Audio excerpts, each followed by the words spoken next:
It is 17 November 2021.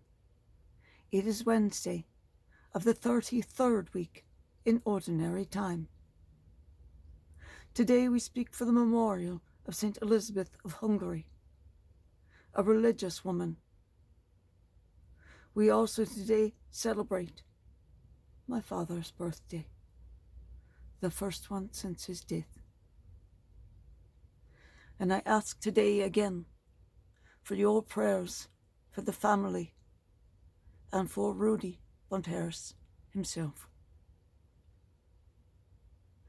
I believe that I was given a vision of him last night again, and Christ was with me throughout that vision.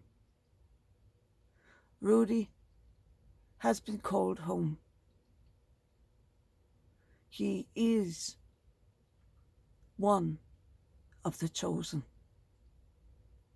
I pray, and I hope you will pray with me, that Johan and his family find great comfort in knowing that Rudy will be in one of the places that the Christ prepared in advance. Amen. Our first reading comes from the second book of the Maccabees. It happened that 7 brothers, with their mother, were arrested and tortured with whips and scourges by the king to force them to eat pork in violation of God's law. Most admirable and worthy of everlasting remembrance was the mother, who saw her 7 sons perish in a single day, yet bore it courageously because of her hope in the Lord. Filled with a noble spirit that stirred her womanly heart with manly courage, she exhorted each of them in the language of their ancestors with these words: I do not know how you came into existence in my womb. It was not I who gave you the breath of life, nor was it I who set in order the elements of which each of you is composed. Therefore, since it is the Creator of the universe who shapes each man's beginning, as he brings about the origin of everything, he, in his mercy, will give you back both breath and life, because you now disregard yourselves for the sake of his law. Antiochus, suspecting insult in her words, thought he was being ridiculed. As the youngest brother was still alive, the king appealed to him, not with mere words, but with promises on oath to make him rich and happy if he would abandon his ancestral customs.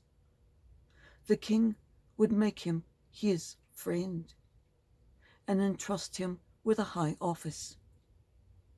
When the youth paid no attention to Antiochus at all, the king appealed to the mother, urging her to advise her boy to save his own life.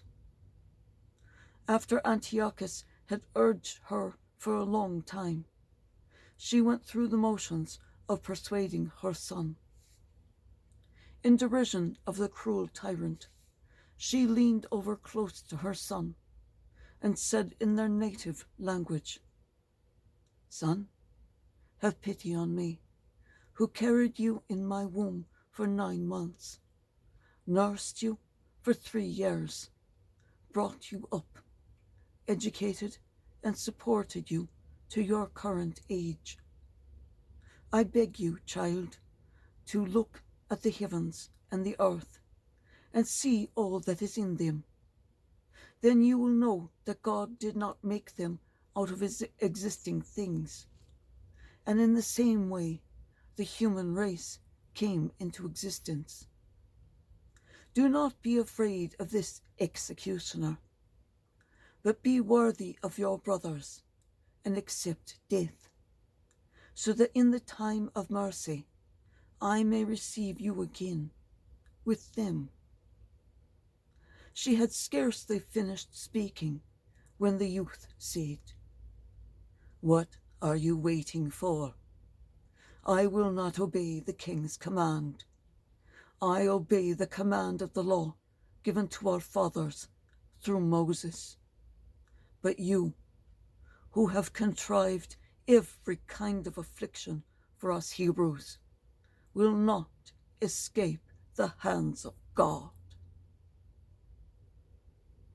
The word of the Lord.